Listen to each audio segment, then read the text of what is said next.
Welcome back to the Love Your Story podcast. As you may or may not know, I am an avid hiker. I am the author of 2 editions of The Best Hikes Near Salt Lake City, published by Falcon Guides, and I'm the author of Wild Weekends in Utah and The Best Snowshoe Trails of the Wasatch. Because of my love for being on the trails and in nature, I have harbored this secret desire to hike the country's longest trails, the real crown jewels. But they are so long that it takes months to through hike them. And it takes a special time in your life where you don't have a job or you can get away from your job for 5 months at a time. You got to have some extra money. And in the end, of course, I know that those are all excuses because you always do what you want to do. A few years back, I hopped on the Appalachian Trail and I hiked the northern section and climbed the tallest peak in Maine, which is Mount Katahdin, and also the northern terminus of the trail. And I swam naked in the stream, and I remember being eaten alive by the worst mosquitoes I've ever experienced that night at camp. But I sure love that photo on top of Mount Katahdin. Well, today we get a fabulous pleasure to hear stories from Barney. His trail name is Scout. Barney Scout Mann, about the Pacific Crest Trail and his book Journeys North that catalogs the through hike of that all the way from Mexico to Canada and a handful of hikers that do this journey. So stay tuned for stories of the trail and what it's like to hike thousands of miles. Stories are our lives in language. Welcome to the Love Your Story podcast. I'm Lori Lee, and I'm excited for our future together of telling stories, evaluating our own stories, and lifting ourselves and others to greater places because of our control over our stories. This podcast is about empowerment and giving you, the listener, ideas to work with in making your stories work for you. Story power serves you best when you know how to use it. Barney Scout Mann is one of the rare individuals who have hiked America's Triple Crown: the Appalachian Trail, the Continental Divide Trail, and the Pacific Crest Trails. For those of you who are unfamiliar with these trails, they are the longest trails in the country. The Pacific Crest Trail is 2,650 miles long, and it covers 26 national forests, 7 national parks, 5 state parks, and 3 national monuments. And it takes 5 months if you can average 20 miles a day. The Appalachian Trail is 2,180 miles, and the Continental Divide Trail beats them all at 3,100 miles. On top of that, he and his wife, Sandy, have also hosted thousands of Pacific Crest Trail hopefuls in their San Diego home as they get ready to hit the trail, which, these people are so valued. These people that are out there on the trail helping these hikers, it's like manna from heaven. So, if you're familiar with the Pacific Crest Trail from the popular book and movie Wild, From Lost to Found on the Pacific Crest Trail, that was a story by Cheryl Strayed. This is the same trail that we're talking about here. And I can't tell you how many questions I have about these trails that Scout has hiked, but I think it's going to be the most interesting of stories to hear what he has to say. A little bit about him. He is also the author of the book Journeys North, which just came out the 1st of August. Is that right? 1st of August? Right. Okay. And it is said that it is the next best thing to being on the Pacific Crest Trail yourself, because in this book, he follows a section of hikers that he and his wife got close to when they were hiking the trail. And it just gives you all the details, the stories of all of them hiking together. So let me read this one review that I really liked.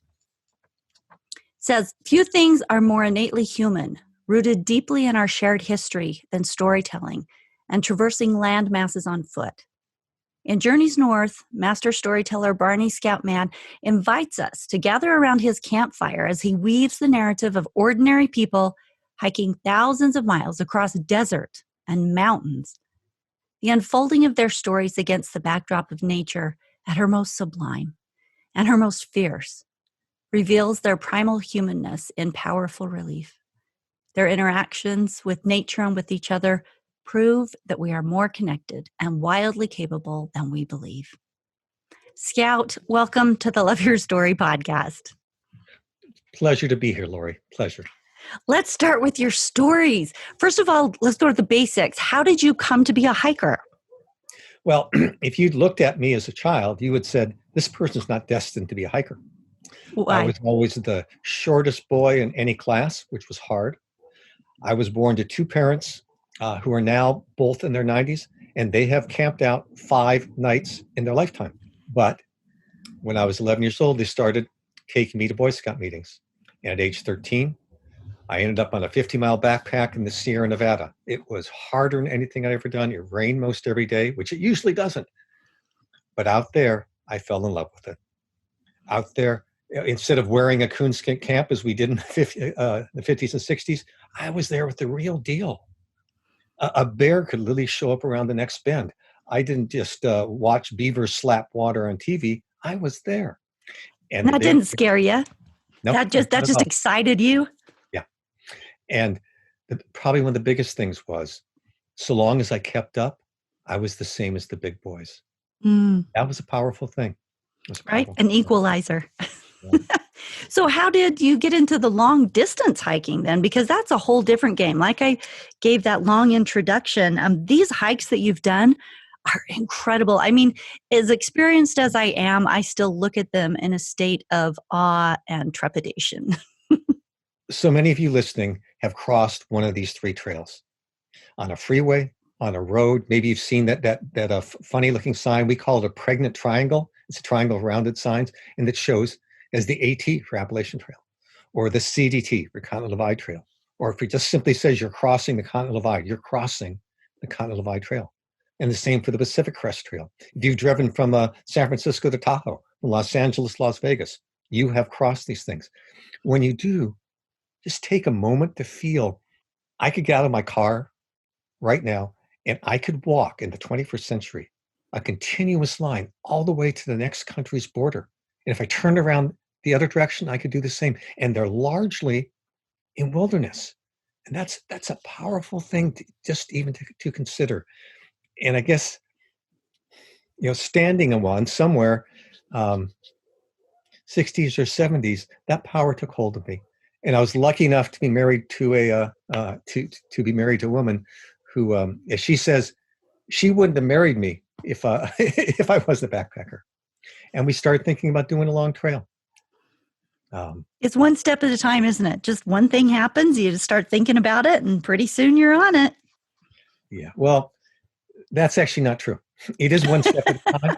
But when you talked a moment ago about getting the time, everyone I know has a story for what it took. Because you have to really, really want to do this.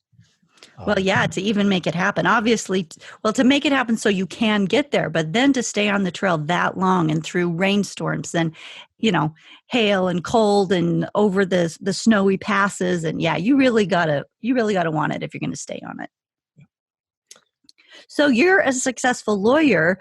How do you find time to do that and get out and hike these thousands of miles of trails? So I was a successful lawyer. In 2007, the time the book Journeys North was written, basically I was at the small law firm in San Diego, and I pushed a lot of chips across the table. A couple of younger partners, this I want to do, and it's important to me. And we reached an accommodation, and I called them once a month when I was away, basically because I trusted them. And my wife, who was a high school science teacher, basically told them this. She says, here's your choice. Your choice is whether I come back or not, because I'm doing this. Yeah. Those are just really good examples of if you want to do something, you make it happen. I strongly believe that we always do what we really want to do. If we want to do it bad enough, we'll make it happen. Yeah, very true. So tell me about writing Journeys North then. This has been a book that's been in the works for 10 years, you said? Yeah. Okay, why'd you want to write it? If you or I on the trail right now and say we were walking around each other for a day, we would talk to each other differently. For some reason, being out under an open sky, doing the most natural thing we do, which is to walk. And on the trail, particularly a long trail, I would have conversations every day that I might have once a year with a best friend.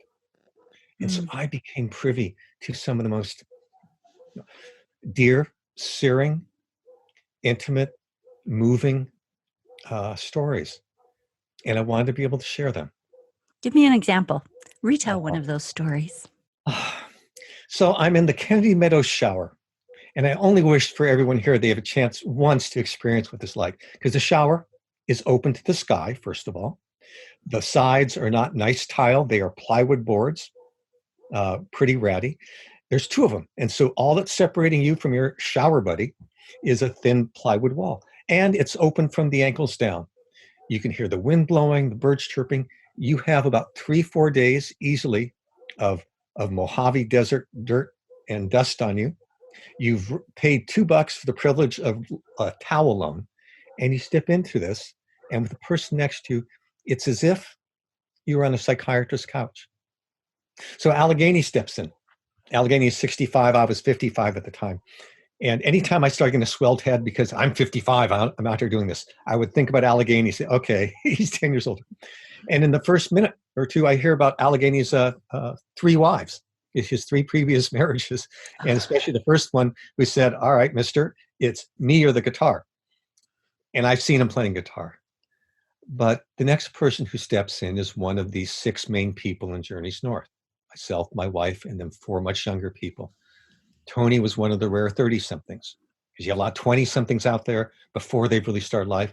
And then some like myself, my wife, our kids are already raised. And here from the other side, a guy who I thought I knew fairly well, I hear him telling me about a Saturday. He's a scout. It was a Saturday. It was the very end of my marriage, 14-year marriage. And I'm in a kitchen by myself. And I look down, I see the oven door open, I can smell the gas, and I'm looking in my hand, and I have a big kitchen knife in my hand. I don't know how I got there. And so here, he proceeds to set them down, he tells me. But here out in the open, Tony felt safe enough to tell me this story, and I felt safe enough to be able to hear it.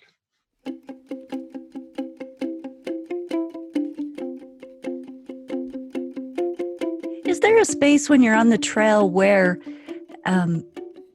you know that you don't know these people and you don't necessarily have to see them again? They come from all over the world. So is there a sense of anonymity, or because you are with the same people sort of leapfrogging back and forth for, these months that you're on there, do you get past that and feel more like they're friends that you would share deeply with? I mean, what's the reason to be able to share like this? So if a 0 is feeling anonymity and 10 is feeling friendly, we're a 14 or 15 on the trail. If I saw you right now walking toward me, I would think Lori would give me the shirt off her back. Wouldn't know your name, wouldn't have met you before. And I would have the vision in my head that you'd be willing to do the same. We both got here. We're both out here, and we're a distance from a trailhead. We're both carrying our worldly goods on our back for the moment. We are both subject to whatever the sky is going to bring us, whether it's cold, wet, or snow. We both have been eating not particularly great food. We both are dirty and hungry, and the degree of affinity that brings for each other. I mean, it's one of the things I love about the trail. If we had met up for only 15 minutes, and this is the truth on the trail, and if you were to call me up 10 years later and ask me for a huge favor, my default position would be, how can I do this for you? So is there ever a time of fear, meaning fear of, people and wild animals? Especially, I think I'm always careful, and I'm always told to be careful as a woman that you go with someone else. You don't get into the backcountry by yourself unprotected. And as I've thought about doing these trails, that always comes up in my mind of, are you safe? How many psycho murderers and rapists are out there on the trail with you? Yeah. With me, 0. So you've never met one? No, I never have. And I've met thousands of people in the trail committee. And there are a few well-publicized incidents. But I feel so much safer on a trail than I would, say, on downtown San Diego streets. That's where I live, San Diego. And fear is an interesting word. It tends to be all our friends and relatives who are fearful for us. Aren't you afraid of insert an animal, a rattlesnake, bear, mountain lion? Aren't you afraid of other people? A very common question, and unfortunately, actually 2 of the most common questions beforehand. is, are you carrying a gun? And of the thousands of hikers I've met, I only know of one, Hmm. a woman who was active duty highway patrol. And the other question we tend to get, and unfortunately, especially women, is what group are you going with? As if we can't do this ourselves. Because for all these trails, more than 90% of the people start by themselves, alone. How many of them end up in groups? Everybody? So yes and no. Depends what trail. The Continental Divide Trail is still very few people on it. But the PCT and the Appalachian Trail, the word is so commonly, they have a word for it, tramily, trail and family. Mm. And it's a little like high school. Depending on how you're moving, if you took a 0 day and stayed an extra day in town, your tramily, the people that you're palling around with, will change. And you don't hang with them all the time. But hey, today it's the people, or next 3 days, the people I happen to see when I'm taking a break, they walk by me and sit for a little bit. Okay, so I'm hearing some things as I'm thinking, what's it like to be on the trail? I'm hearing, number one, there's a real camaraderie with the other people that are on the trail, that naturally gets built into something that's just, you'd never give up, something really, really valuable. And also that, that it's hard, but tell me what it's like from a physical sense of being on the trail. How do your feet handle that? Do you work up to the 20 miles a day? Just what's it like to be on the trail to actually do that? So I have a paragraph in Journeys North that it begins, understand pain and you understand the trail. Because here's the truth. You're almost always carrying some level of pain. To hike 20 miles a day, at some point your feet are hurting. You may have blisters, and hopefully they've calloused over. This part of your body is hurting. That part is. It's either warm or hot, because usually in a given day outside, there's only 2 times a day, briefly, when the temperature is just right, when it's heating up somewhere and cooling down, right? It's not like where you and I are sitting right now in these nice air-conditioned homes. But that said, we do it because one, there's this internal drive. You really want to be here. I want to be out here with these amazing people. And you have put yourself in a place where, uniquely to almost any other time, station, place in your life, you're in a possibility of miracle. That around the next bend, whether it's a person, an animal, or a jaw-dropping, beautiful sight, and it's only you there. So the pain becomes worth it. We had a woman who would hike the AT our year in 2007, and she was experienced, and other people would turn to her because they're hurting, and they'd ask her this question. I could see she'd love it. Her trail name was Switch. They say, Switch, you've been out on a long trail before. When does the pain stop? And she paused a moment, and she'd look at him. She'd say, well, about 3 months. And she'd wait, and she'd watch the wheels turn as they're beginning to accept that. And then she'd deliver the kicker, which would be 3 months after the trail is over.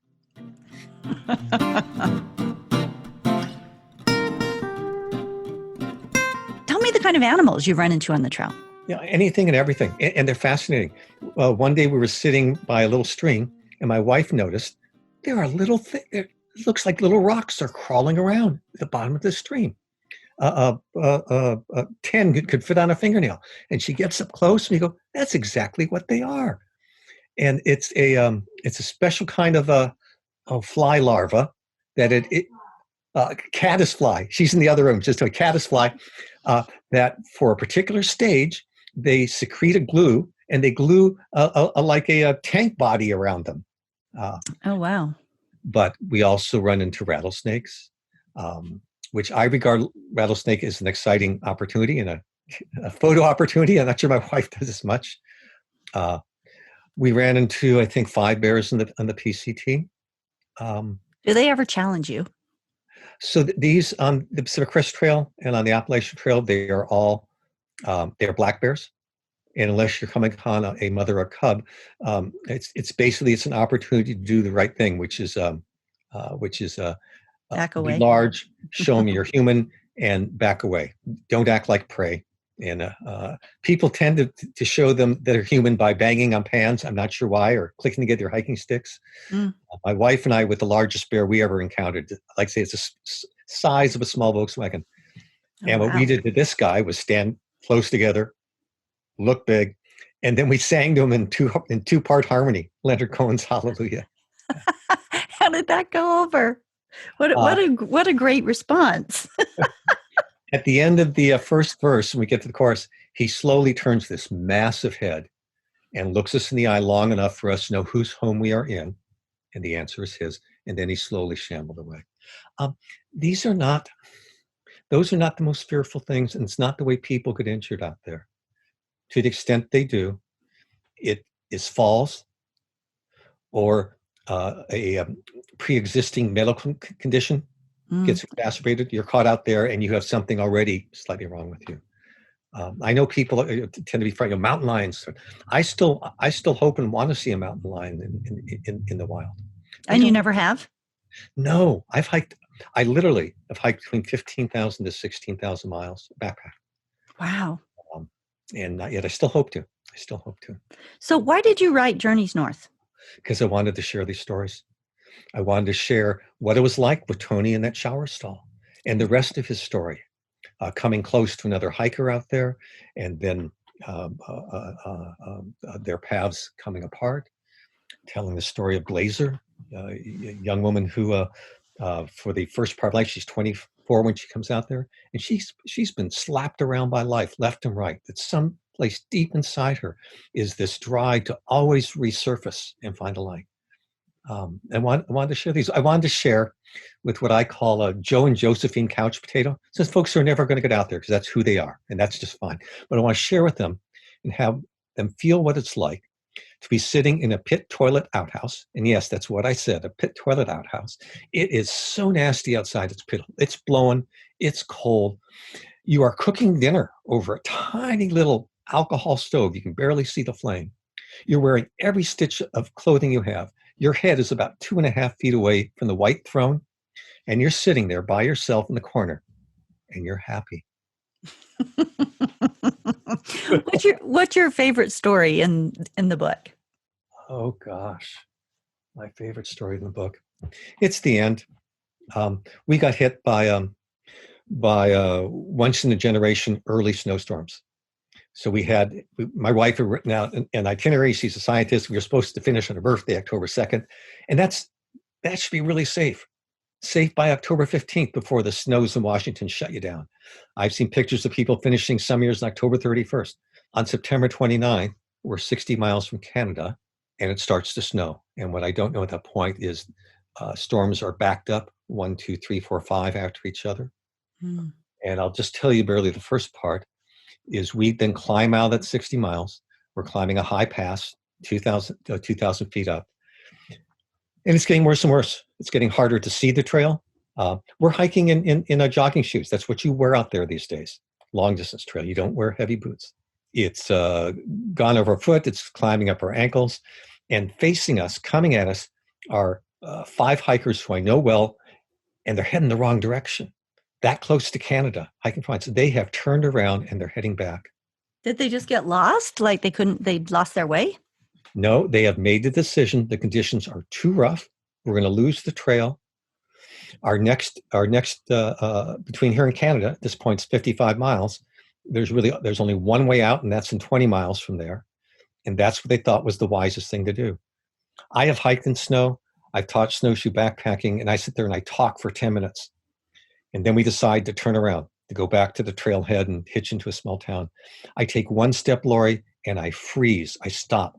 I've been heading north for 5 months. Every night I would find out the North Star, and I think about it. And I just took a step south, and I froze. And I started talking again. And then my wife said something to me, which she has only said once in our 43 years of marriage. She said, "Scout, I'm exercising my veto." Oh, wow. And it was the right decision, and we turned around then. But that's the start of the Journeys North. Wow.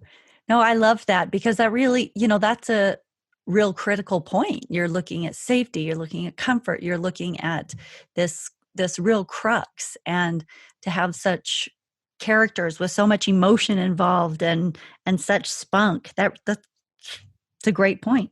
Tell me what you hope to have happen with this book. Who are the people that are reading it? And if somebody's wanting to hike the trail, seems like this is a really good place to start to get a good feel for what it is. So this is not a how-to book. It's a book of moving stories. But you learn from watching people live things. Watching as I read the book and I see the things you guys are going through, I'm picking up on lots of, you're showing me what it's like to be out there on the trail.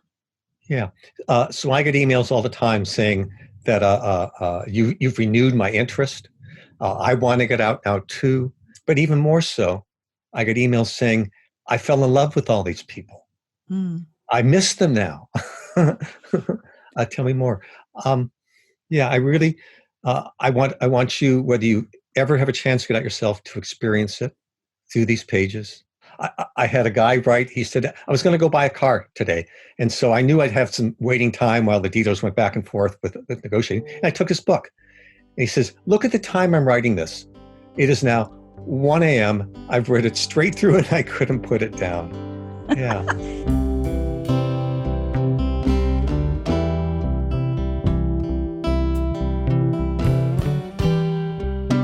I want to hear a little bit about all of the hikers that you guys have helped and put up in your home. What's that like? It's amazing. You either want to hug us or lock us up. I mean, we live in a little cul-de-sac, and over 8 weeks, we have literally 30 to 40 people a day, strangers to us before this, who stay at our house for 1 night to 3 nights. Where do they stay? Do you have a huge house? We have a 5-bedroom, 2,800 square foot house. We have a backyard. The majority of them stay. We have some catering type tents set up to sleep in 6 to 10. And it used to be. It's not easy to get out to Trailhead. It's 60 miles inland, and there's not really good public transportation. People fly in from everywhere. They fly in from Europe, fly in from Australia, New Zealand, of course, all over the States and Canada. They're not allowed to fly with fuel, so they have to get fuel. They're coming in singly, and they stay at our place for 24 to 72 hours, and they already go out with a community. How do they know about you? How do they know this is a place to stay? Well, the first year we did it was 2006, and we had 17 people stay with us. The next year that we hiked 35, the year after that 100, and then since then, every year about 1/3 of the people starting the trail actually stay with it. It's word of mouth. We're in a couple guidebooks. We're actually on the Pacific Crest Trail Association site. They say this is one way. But we get emails saying, I've never done this before, but my friend so-and-so says it's okay to write you and ask you if you'll pick me up at the airport and stay at your house overnight. Now, if this isn't okay, just say so. Do you do it every year? We have since 2007. And this is all free, all gratis. We have occasionally someone will try and hide a $20 bill somewhere. You guys are real angels. We love that. We get to meet the neatest people. So we've had over 6,000 people stay in our house over these 15 seasons. We've never had one thing taken. We don't lock our doors during that 8 weeks. They are excited out of their mind, and some are scared out of their gourd. And it's so wonderful to be able to be there, be with them, assist them, maybe provide a little bit of knowledge. We have probably saved a few lives. Oh, I love that you're doing that. I love people that are actively putting good into the world. It's so inspiring. When people ask me, I feel if there's one thing I wish there was more of in the world, Lori, it's kindness. And I feel like we're sending an insidious wave of kindness into the world. I love it. You go, Scout. What advice do you have for people who might want to do the trail? Well, first of all, don't think of 2,650 miles. It's like a number, and you might as well just hit yourself over the head. Instead, first of all, make sure you get out. And it starts with just getting out of your front door in your neighborhood and walking to the park. Chew off a bit more. Go with some people who know what they're doing. Do an overnight. And when you do an overnight first time, backpacking or camping, here's what I want you to do. You look in the eye of the person who's taking you, who you're going with, and you tell them, this is a quote, you tell them, Scout says, it's your duty to make sure I have a good time. Yeah. And then keep on doing it more, because you'll just get more and more into it. And then at some point, you might like to say, hey, I'd like to do the John Muir Trail, which is 211 miles. I would like to do that. And you should. It's glorious. What's the best time of year to do the John Muir Trail? Late August, early September. So you're after the crowds, after the mosquitoes, hopefully. And if it's been a heavy snow year at all, the snow has melted and it's still drop dead gorgeous. How long does it take you to do it, the John Muir Trail? Anywhere from 2.5 weeks to 3.5. I think people usually when I meet them out there, they're usually doing 20 to 28 days. So they're doing 8 to 12, 13 miles a day. Okay, so let's say I started in mid-August. I could finish up mid-September. Oh, yeah. Would I be running into any snows or anything? You'd be running into the snow from last winter. You'd have almost 90% with beautiful weather. If you had any rain, the norm is you might have a thunder shower or two in the afternoon. It'd be glorious. You would have a great time. I'm going to have to call you and get more information for my personal journeys. Be glad to. I'll show you some pictures. We just did 50 miles over Labor Day weekend. And even though we got smoked out by the fires at the end, it was beautiful. Oh, yeah. Yeah. What kind of changes the fires had on the trails over in California? Both a lot and none. So when I hiked the PCT in 2007, and I get through, at one point I hiked 250 miles through Big Bear. And then it hits me that, about a third of the country I'm walking through high desert and also dryish, but still pine forested mountains. A third of this land has obviously been burnt in the last 10 years. So this is, in the background, it's this natural cycle. It is. Now in the foreground today, we have this unnatural, tremendously increased degree of fires. And so you're much more likely to run into closures these days. Are there sections of the Pacific Crest Trail that are closed right now? Yes, there are. Yeah. And so what does a thru hiker do when they come up on that? They detour. In the year, we were actually the last year, 2007, that there were no fire detours. The year after 2008, there was an 80-mile fire detour, and people would road walk around it. They would hitch around it. Two guys wanted to continue, had in mind, I still have done the whole thing in my head if I go under human power. So my wife actually drove a pair of bicycles up to where this gap was. And these two guys rode bicycles around it because they wanted to do the whole thing human power. Sure. There have always been, I like to call them temporary closures. Mm-hmm. It'll continue to be. But you find a way around it, and you find the way that's acceptable to you. So, all right, I'll take an alternate route I can walk, and maybe some will be roads. Or you'll take the attitude, this year, this is my trail. It's closed. I'll hitch around it, and I'll start on the other side. So in closing, Scout, what would you like people to know? Hikers or an excerpt from your book that you specifically want to share? Any final thoughts? Final thoughts. One, get out there. And if I can, I'd like to read the 250-word introduction. Please, yes. And Lori's looking at it. This is the cover of the book. Yes. Yeah. All right. Here's an introduction. Starts on my wife's birthday. Her trail name's Frodo. I'm scouting Frodo. Oh yeah, we have to know. We have to know about trail names too. Tell us a little about that. Okay. Everybody gets a trail name that somebody else gives them, right? Exactly. So if you all of a sudden were dropped in Narnia, or if you dropped in in Hogwarts, would you still want to be Sue or Tom? No, there's this natural. I've dropped an entire land, and so I'd like to be a different person. And on a long trail, there's this tradition of trail names. Usually, it's given to you by someone else.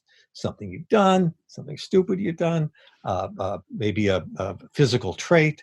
What if you hate your trail name, though? Can you veto it, or it just has to be whatever trail name you're given? Yes, you can. You stop hiking around those people. You never answer to it. You never sign to it. Frodo didn't like her trail name at the very beginning because she said, Frodo's a guy. But the name was perfect for her. Okay, go on with your introduction. Sorry. Yeah, right. No problem. So Frodo, my dear wife, then of 30 years, now 43 years. Frodo's birthday, Tuesday, October 2nd, 2007. Blazer couldn't feel her toes.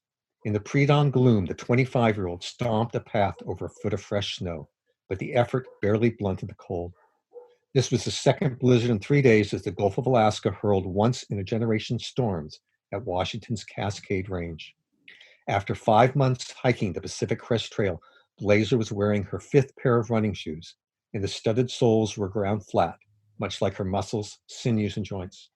She'd come over 2,600 miles, only 40 left to reach Canada. She'd sworn days before, "I'll crawl if I have to." Right behind her, Frodo and I brushed fat snowflakes from our bent shoulders and packs.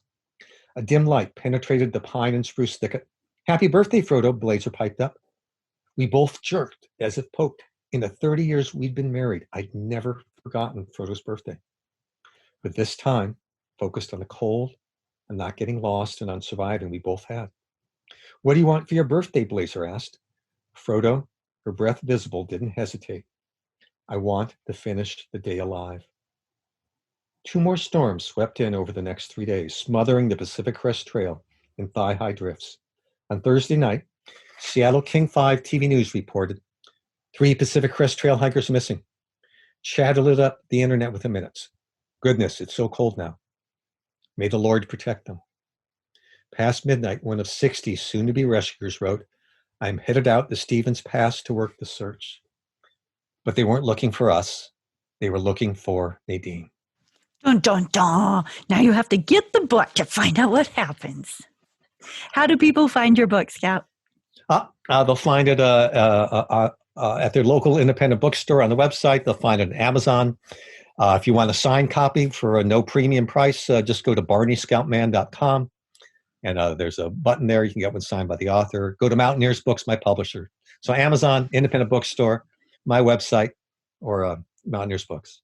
Perfect. And I will have links to where you can get the book in the show notes on the website, loveyourstorypodcast.com. And we will also use the cover of the book as the cover of this episode. So if you want to see what it looks like, pull that up online. Also, Scout, thanks for being with us today. Oh, Lori, this has been a lot of fun. Thank you for sharing with me. It has. You're the best.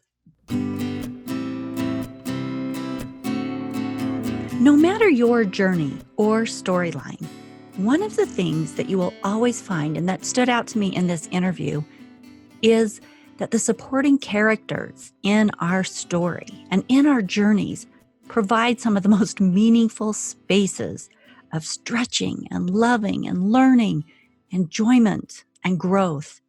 And that's what the book Journeys North is about. It really captures not only the trail, but also the supporting characters and the experiences that they have. While Journeys North focuses on a cast of real characters making their way north together on the Pacific Crest Trail, the thing that stands out are the moments when someone provides a free bed or a warm meal or a hand or a listening ear. This week, see how often you can provide something positive to the people you cross paths with. Just like Scout said, kindness. We need more kindness. Have fun on your life journey. We all want to have fun on our life journey, and we can. Wherever that journey is taking you, have fun and be kind. Thank you for being here today. Closing reminder, get your copy of Life, Living Intentional and Fearless Every Day, and start the 21 challenges that will bring possibility and connection in a time that we so badly need it, and self-care into your life. It's available on Amazon.